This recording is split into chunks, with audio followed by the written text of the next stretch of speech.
Bukod sa pangangalaga ng inyong dentista, may iba't ibang paraan upang mapaputi ang ating ipin. Cosmetic dentistry is generally used to refer to any dental work that improves the appearance, though not necessarily the function, of patient's teeth, gums, or bite. So, the common cosmetic dentistry procedures, una yung whitening or teeth bleaching. Teeth bleaching is a chemical process wherein we lighten the appearance of the teeth. Other procedure is tooth reshaping. It removes part of the enamel to improve the appearance. Pwede yung isang ipin natin mas mahaba dun sa isa. Kaya ang ginagawa natin, binibur out natin yung mas mahaba. Next is bonding. It is a process in which enamel-like dental composite material is applied to the tooth surface, hardened, and then polished. Ito yung procedure na parang nagpapasta yung mga dentista. Naglalagay kami ng mga composite sa ipin. Next is dental bridges. These are false teeth known as pontics, which are used between two porcelain crowns to fill in the area ng missing teeth. Sometimes, di ba, pag nagpabunot tayo, nagkaka-space tayo doon.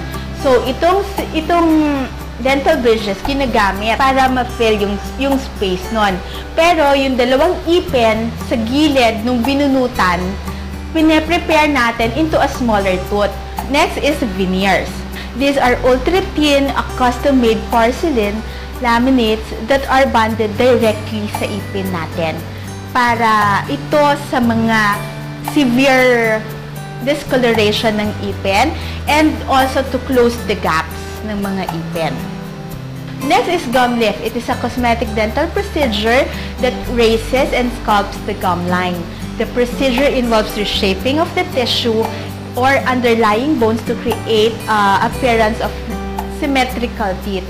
So here, ang ginagalaw natin yung gums. Next is bite reclamation.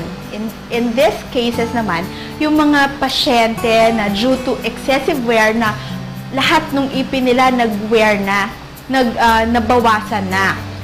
So, ginagawa natin dito, naglalagay tayo ng dental bridges para i-increase yung bite ng patient para mas mukhang younger yung pasyente.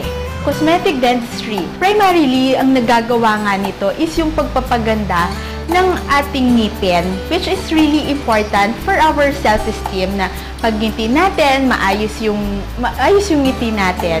And marami naman talaga sa ngayon na mga procedures na nakakapagpaganda ng mga ngiti natin. Totoong marami ng paraan upang mapanatiling malusog ang ating gilagid at ipin. Dapat lamang na habang bata pa ang ating mga anak ay maturuan at malaman nila ang kahalagahan nito. Kailangan ng good oral health kasi yung ngipin kapag nabulok, for one, babaho to. Okay? Pwede mawala yung ngipin mo, pwede ka mabungi. Okay? At kung nangyari ito, mahihirapan kayo kumain. At kapag humingiti kayo, mahihiya kayo. So, bababa yung self-esteem nyo. Okay? Nextly, more importantly actually, is yung mga severe tooth decay at severe gum disease, it can contribute to more serious conditions as diabetes, heart problems, and it has also been linked to low birth weight babies and premature babies.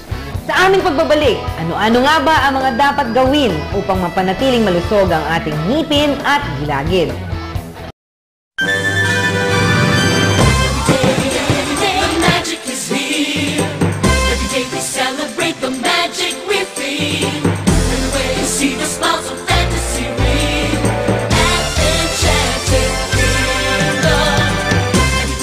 Mapapangiti at mapapanganga sa extra colorful, extra wild at extra loud fireworks competition dito sa Enchanted Kingdom.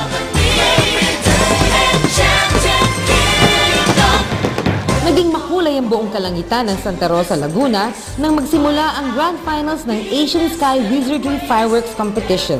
Nagpasikatan ng mga finalists kabilang na ang Vietnam, China, Malaysia, Singapore at Philippines.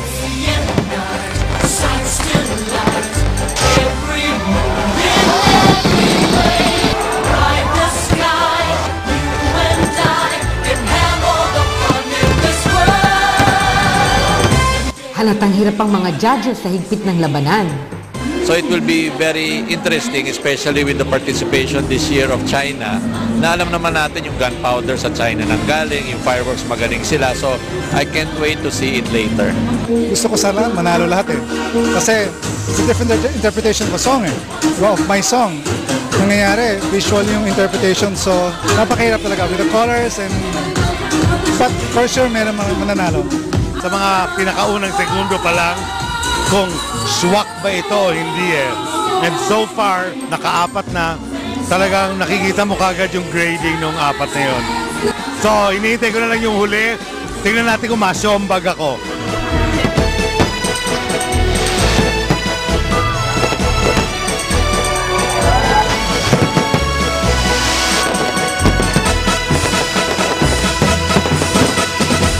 Nabuhay pa ang gabi sa kwela ng mga host na sina Angel Aquino at Mark Nelson. Kasing masaya ang lahat.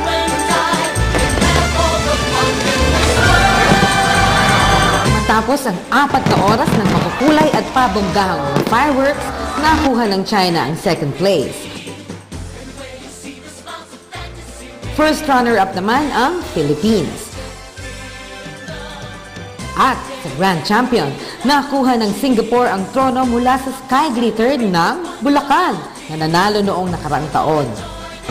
It takes time and we have to understand the effect what we have in hand and the layout, the site. Actually, it's a very hard job for this. The people here is very, very polite. They are nice. They are very sociable. Yeah, I love it. Sa kabuuan, masaya at naging successful ang fireworks competition. Isang napakagandang pangyayari na naman sa ating kasaysayan. Congratulations Philippines at Enchanted Kingdom sa isang matagumpay na Asian Sky Wizardry Fireworks Competition. Discover what SNL can do for you.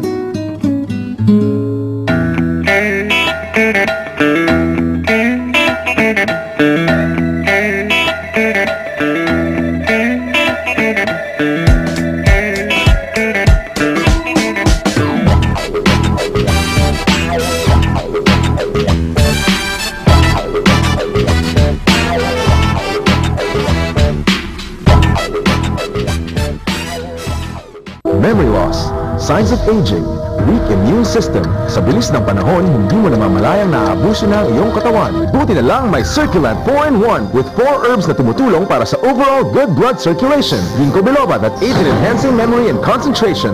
Lemon balm that helps normalize sleeping patterns. Garlic oil that helps strengthen the immune system. And hawthorn berry that helps promote youthful glow. Circulant helps you look and feel young. Circulant. Robust enhances male potency. May 4 na ancient herbs na nagpapataas ng libido ng mga lalaki. Available in Mercury Drug and all leading drugstores nationwide.